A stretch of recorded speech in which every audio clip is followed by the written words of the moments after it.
And today at noon, we begin with that breaking news. That 13-year-old who admitted to shooting a teacher and classmate at Noblesville West Middle School will spend the next few years in a juvenile detention center. Good afternoon. I'm Scott Swan. This is a case we've been following since that shooting took place in May. This morning, a judge in Hamilton County issued a ruling about the young man who we are not identifying.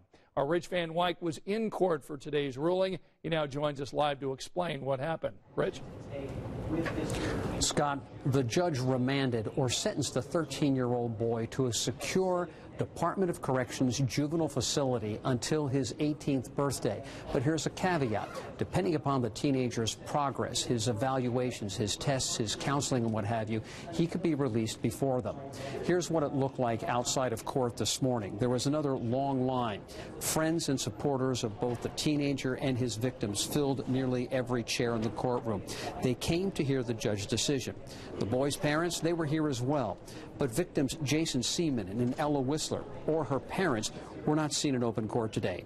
Last week, the teenager admitted opening fire in Noblesville West Middle School, shooting both his teacher and a classmate.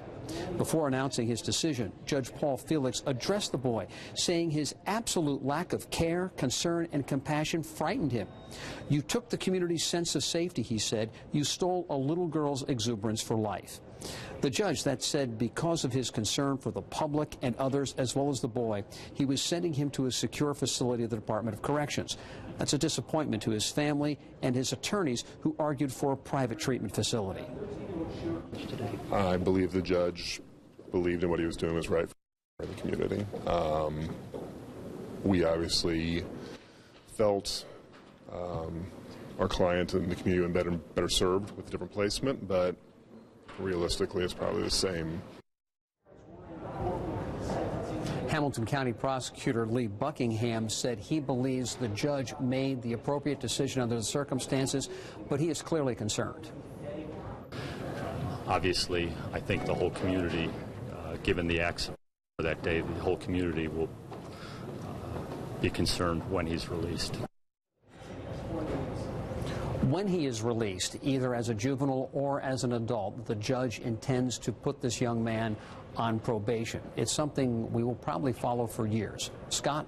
Yeah, we're going to get a lot of comments on this, both sides on our social media platforms. Thanks so much, Rich. It's certainly been a long road getting to this point. The 13-year-old was taken into custody the day of the shooting back on May 25th. Then on June 5th, prosecutors announced they would file charges against the teen, and we also learned he would not be tried as an adult. Then in September, the teen's attorney announced plans to admit guilt, saying the 13-year-old regretted his actions that day. Last Monday, we got a closer look at the teen's online history and the so-called obsession with violence that he had during that court appearance.